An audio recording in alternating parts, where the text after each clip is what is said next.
बिस्मिल्लाहिर्रहमानिर्रहीम। नाज़रीन अस्सलाम वालेकुम। इमरान वसीम हाजिर खिदमत है। नाज़रीन कुछ अहम डेवलपमेंट्स थी, कुछ अहम खबरें थी जो आपके साथ शेयर करनी थी, इसलिए आज 12 फरवरी के रोज़ मुझे आज के रोज़ की ये दूसरी वीडियो बनाने की ज़रूरत जो है वो महसूस हुई है। नाज़रीन वो अहम खबरें जो आपके साथ शेयर करनी है उसका आगाज़ करते हैं। सबसे पहले तो नाज़रीन आपको मालूम होगा कि चंद रोज़ पहले साबिक DGISPR major general Asif Ghafoor Rawalpindi से बरास्ता मोटरवे लाहौर जा रहे थे और लाहौर जाते हुए उनकी गाड़ी को हादसा पेश आया था। अल्लाह ताला ने उन्हें महफूज रखा, उनकी अहलिया भी महफूज रही। लेकिन इस वाक़े के बाद, इस हादसे के बाद गुल बुखारी साहबा जो कि सोशल मीडिया पर ख़ास तौर पर ट्विटर पर काफ़ी ज़्यादा मुतहरक नज़र आती हैं, एक्टिव नज़र आती हैं, उनकी जानिब से एक ट्वीट किया गया और इस ट्वीट के बाद एक कोहराम जो है वो सोशल मीडिया पर मचा था। क्या बहस होती रही, हम उस बहस में नहीं जाना चाहते क्योंकि आपके साथ आप कहते हैं कि वक्त थोड़ा होता है। मैं रिपीट करता हूँ, इसलिए मुख्तसरन बात करने की कोशिश करूंगा।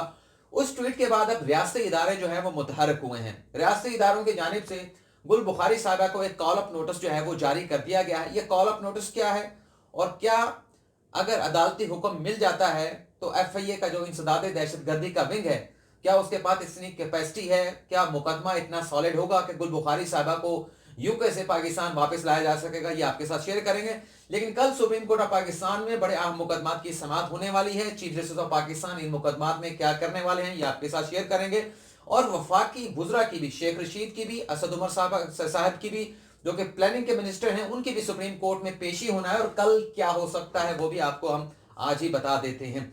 लेकिन उसके साथ साथ जैसा कि आज चीफ जस्टिस ऑफ पाकिस्तान ने सिंध पुलिस के हवाले से कुछ तहफ़्फ़ुज़ात का इजहार किया है, तो कल सुप्रीम कोर्ट में सिंध पुलिस में भर्तियों के हवाले से सुप्रीम कोर्ट ऑफ पाकिस्तान में एक अहम समाअत होनी है। गैर कानूनी भर्तियां सिंध पुलिस में, इसमें क्या हो सकता है, क्या होगा, वो भी आपके साथ शेयर करेंगे। और साबिक चीफ जस्टिस मियां साकिब निसार की खुशियों के हवाले से एक दावतनामा जो है वो मौसूल हुआ है, तो वो भी आपके साथ शेयर करेंगे। तो सबसे पहले नाज़रीन बात कर लेते हैं FIA के जो इंसदाद दहशतगर्दी का जो विंग है उसकी जानिब से रियासती इदारों के खिलाफ इश्तियाल अंगेज बयानात देने के मामले पर गुल बुखारी साहबा को एक कॉल अप नोटिस जो है, एक नोटिस जो है वो जारी किया गया है। और इस नोटिस में 30 दिन का वक्त दिया गया है गुल बुखारी साहबा को कि आपने जो रियासती इदारों के खिलाफ जो बयानात दिए हैं, ज़ाहिर सी बात है वो सोशल मीडिया पर ही इस किस्म के बयान आए थे, इस हवाले से आपका मौक़िफ़ क्या है। आपने इश्तियाल अंगेजी फैलाई है, रियासती इदारों को बदनाम किया है, तो आप 30 दिन में अपना जवाब दे दें। ARY न्यूज़ पर यह एक्सक्लूसिव खबर चली है और ज़राए ये बताते हैं कि FIA ने अपना होमवर्क जो है वो मुकम्मल कर लिया है और अगर गुल बुखारी साहबा FIA में पेश ना हुई, उन्होंने अपना मौक़िफ़ ना दिया, तो इंसदाद दहशतगर्दी एक्ट के तहत उनके खिलाफ दहशतगर्दी का मुकदमा जो है वो बनाया जाएगा और अदालत से हुक्म लेने के बाद गुल बुखारी साहबा को यूके से वतन वापस लाने के हवाले से इंटरपोल से रब्ता भी किया जाएगा।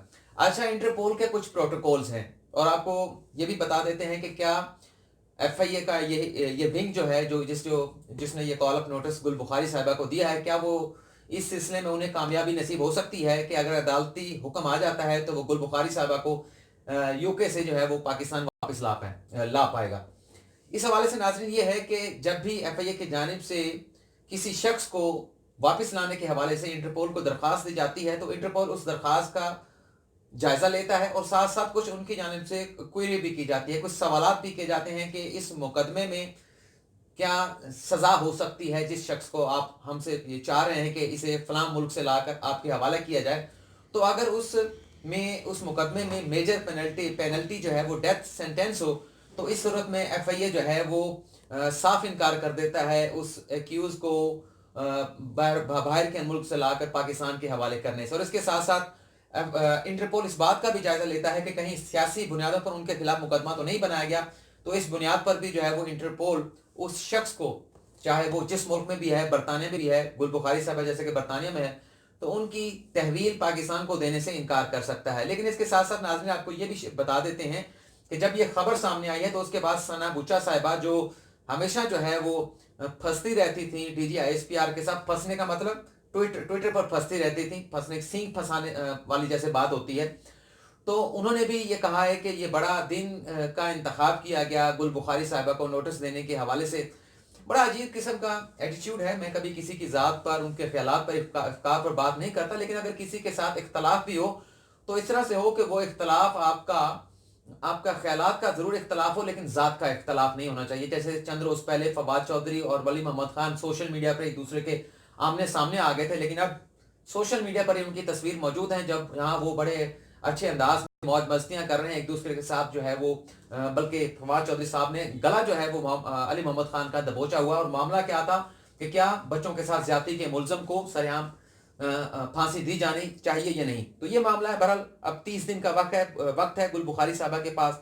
अब देखते हैं कि वो एफआईए को इस मामले पर क्या जवाब देते हैं। कल सुप्रीम कोर्ट में रेलवे खसारा केस की समाअत होनी है, लेकिन उसके पहले आपको ये बता देते हैं कि साबिक चीफ जस्टिस मियां साकिब निसार साहब जो रिटायर्ड हो गए हैं, अभी गुज़िश्ता साल जनवरी में रिटायर हुए थे, उसके बाद उन्हें पहली खुशी ये नसीब हो रही है कि उनके बेटे नजमुल साकिब की जो है वो इसी महीने के आखिरी हफ्ते में शादी होने जा रही है।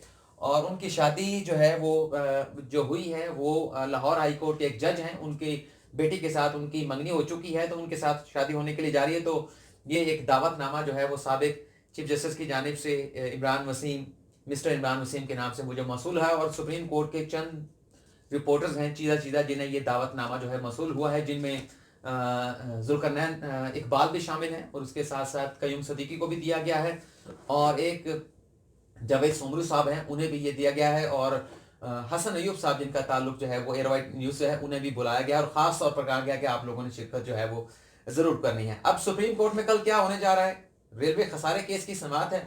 गुज़िश्ता समाअत पर अदालत की जानिब से वाज़ेह तौर पर कहा गया था कि रेलवे को खसारे से निकाल कर मुनाफा बख्श इदारा कैसे बनाया जा सकता है, इस रेलवे को लोगों के लिए, मुसाफिरों के लिए आरामदेह सफ़र का इदारा कैसे बनाया जा सकता है, और इसमें वो अफोर्डेबल भी हो उनके लिए, उनकी जेब पर भारी ना पड़े। तो इसलिए अदालत की जानिब से शेख रशीद साहब को ये कहा गया था कि आप एक बिजनेस प्लान बनाकर अदालत को आइंदा समाअत पर दें। लेकिन जैसा कि गुज़िश्ता समाअत पर अदालत बहुत बारम हुई थी शेख रशीद साहब पर, अदालत की जानिब से चीफ जस्टिस ऑफ पाकिस्तान की जानिब से ये भी कह दिया गया था कि जो तेज़गाम ट्रेन में जो आग लगने का वाक़या पेश आया था, इस पर इस्तीफे की बात भी कर ली गई थी कि शेख रशीद साहब को चीफ जस्टिस ने कहा था कि इस वाक़े पर इस्तीफा दे देना चाहिए था। और बहरहाल बड़ी क्लास हुई वफाकी वज़ीर शेख रशीद साहब की। फिर वफाकी काबीना के जब इजलास में गए वो, तो उन्होंने जाकर वहाँ पर शिकायत भी की कि आज मेरी बड़ी खिंचाई हुई है। मैं अवामी अंदाज में बात कर रहा हूँ, हो सकता है कि उन्होंने मुख्तलिफ अंदाज में जाकर बात की हो। तो लेकिन क्योंकि पुराने सियासतदान हैं, तो इस मुकदमे में भी देखते हैं कि मुश्किल में भी वो अपना एक काम निकाल कर सुप्रीम कोर्ट से चले गए, और अदालत को ये बताया कि वो रेलवे को खसारे से निकाल कर मुनाफा बख्श इदारा बनाने के हवाले से अपने भरपूर इक़दाम कर रहे हैं। उनकी टीम उनके साथ है, लेकिन अदालत ये कह रही थी कि इस टीम के साथ आप जो है वो रेलवे को नहीं चला सकते, और रेलवे को बेहतर है कि इस इंतजामिया के चलाने की बजाय, इस इंतजामिया से चलाने की बजाय आप बंद कर दें। लेकिन शेख रशीद साहब ने अदालत को ये बताया था कि जो ML1 का मनसूबा है, जिसके तहत 1880 किलोमीटर का ट्रैक जो है वो नया बिछाया जाएगा, CPEC का यह हिस्सा है, तो इसकी टेंडरिंग जो है वो प्लानिंग डिवीजन नहीं कर रही।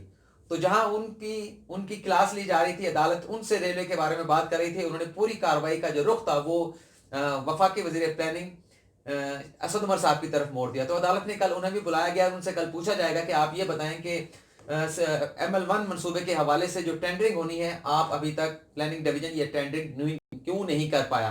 तो इसमें कल समाअत होनी है, लेकिन जो बिजनेस प्लान आज शेख रशीद की जानिब से वजारत रेलवे की जानिब से जमा कराया गया है, उसमें जो मैंने देखा है वो बड़ा वो मैनेजेरियल किस्म का एक प्लान है। उसमें कोई चीज़ समझ नहीं आती भी किस तरह से वो, मतलब कोई 120-25 सफ़े का वो बना के दिया गया है, और अदालत ने कहा था कि आप हमें मुख्तसरन जो है वो बताएंगे कितने अरसे में किस तरह से बनाया जाएगा। वो चीज़ मुझे उस पूरे प्लान में नज़र नहीं आई।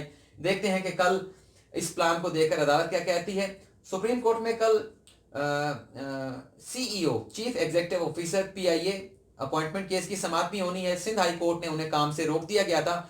इस फैसले के खिलाफ शाहिद मलिक साहब ने, CEO PIA जो पाकिस्तान एयरफोर्स से भी उनका ताल्लुक है, उन्होंने सुप्रीम कोर्ट में अपील दायर की थी। लेकिन चीफ जस्टिस ऑफ पाकिस्तान ने यह वाज़ेह तौर पर कह दिया गया था कि मौजूदा जो CEO है वो अपना सामान बोरिया बिस्तरा बांध लें, तो उनके लिए बेहतर यह है कि वो अपना पैकअप कर लें।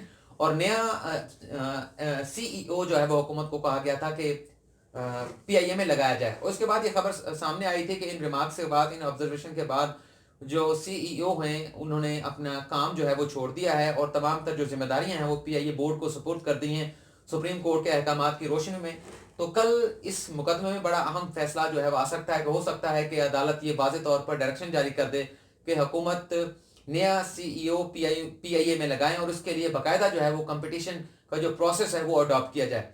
اور سندھ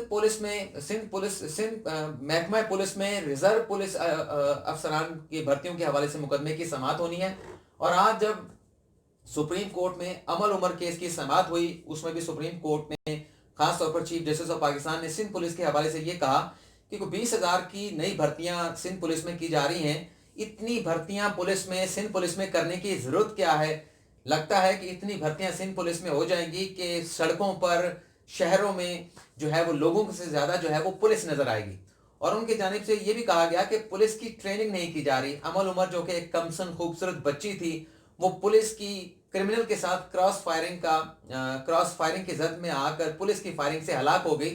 اور اس حوالے سے عدالت نے یہ حکم دیا ہے کہ 10 لاکھ روپے جو ہے وہ عمل عمر کے والدین کو جو ہے وہ دیا جائے. لیکن جو کمیشن بنا تھا ان کی جو سفارشات ہیں ان پر بھی عمل کرانے کے حوالے سے سپریم کورٹ نے جو احکامات جاری کیے تھے. لیکن بہرحال یہ بڑا ایک اہم مقدمہ ہے جس میں کافی سختی جو ہے وہ چیف جسٹس آف پاکستان کی جانب سے دیکھنے میں آئے گی. اور چیف جسٹس آف پاکستان کے حوالے سے آپ کو یہ بھی بتا دیں کہ کسی کے ساتھ کوئی کنسیشن نہیں کرتے، کسی کے ساتھ کوئی رعایت نہیں کرتے. جتنا جس کا بنتا ہے اتنا تول کر موجودہ chief justice of Pakistan justice Gulzar Ahmed دیتے ہیں. اور ان کی عدالت میں اگر شریف خاندان کا بھی کیس لگے گا، ان کی کنسیشن بنتی ہوگی تو یہ دیں گے. لیکن اگر کنسیشن نہ بنتی ہوئی، کوئی رعایت نہ بنتی ہوئی، تو کسی بھی کرپٹ کو، کسی بھی ایسے شخص کو جس پر کروڑوں روپے کی کرپشن کا الزام ہوگا، اسے کسی قسم کی کوئی رعایت موجودہ چیف جسٹس گلزار احمد کسی صورت نہیں دیں گے. بلکہ پاناما کے مقدمے میں جو پہلا فیز تھا اس میں تو نواز شریف کو نااہل بھی قرار دینے میں جو جسٹس کھوسا صاحب شامل تھے، تو اس میں جسٹس گلزار احمد بھی شامل تھے. کل سپریم کورٹ میں وزیر اعلیٰ سندھ مراد علی شاہ کی دوہری شہریت کے حوالے سے مقدمے کی سماعت بھی ہونی ہے. اور روشن علی بیوریو کے نام سے ایک درخواست گزار ہیں جنہوں نے مراد علی شاہ کے خلاف یہ درخواست دائر کر رکھی ہے. معاملہ یہ ہے کہ سپریم کورٹ میں یہ مقدمہ آیا تھا اور درخواست گزار یہ کہتا ہے کہ سپریم کورٹ میں جب دوہری شہریت مراد علی شاہ کی چیلنج کی گئی تھی، کینیڈا کے وہ شہری تھے، تو مقدمہ آنے کے بعد انہوں نے دوہری شہریت سے ریزائن کر دیا. لیکن ریزائن کرنے کے بعد وہ دوبارہ جو ہے وہ الیکشن لڑ کر آ گیا، اور اس دوران بھی ان کی جو نیشنلٹی تھی اس کا پروسیس ریووک ہونے کا، اس کا مطلب وڈرا ہونے کا وہ مکمل نہیں ہوا تھا. تو اس لیے ان کی عدالت سے یہ استدعا کی گئی ہے درخواست گزار کی جانب سے کہ مراد علی شاہ کو ان کے عہدے سے جو ہے وہ نااہل قرار دیا جائے. لیکن اس مقدمے کی سماعت جسٹس عمر عطا بندیال کی سربراہی میں 3 رکنی بینچ کرے گا. لیکن کل ڈیم فنڈ کیس کی سماعت بھی ہونا ہے، اور بہت سارے لوگوں کے ذہنوں میں یہ غلط فہمیاں ہیں کہ ڈیم فنڈ جو ہے وہ کھا پی گئے ہیں، وہ ہضم ہو گیا ہے. ڈیم فنڈ ابھی بھی محفوظ ہے. سپریم کورٹ نے اس کی انویسٹمنٹ کر رکھی ہے تاکہ وہ پیسہ ہے انفلیشن کی وجہ سے اس کی ویلیو نہ گر پائے. جب بھی حکومت کو درکار ہوگا پیسہ تو 11-12 ارب روپے پروفٹ کے بعد اب پتہ نہیں کتنا بن چکا ہوگا، تو وہ سپریم کورٹ آف پاکستان جو ہے وہ حکومت کو ڈیموں کی تعمیر کے لیے جو ہے وہ فراہم کر دے گی.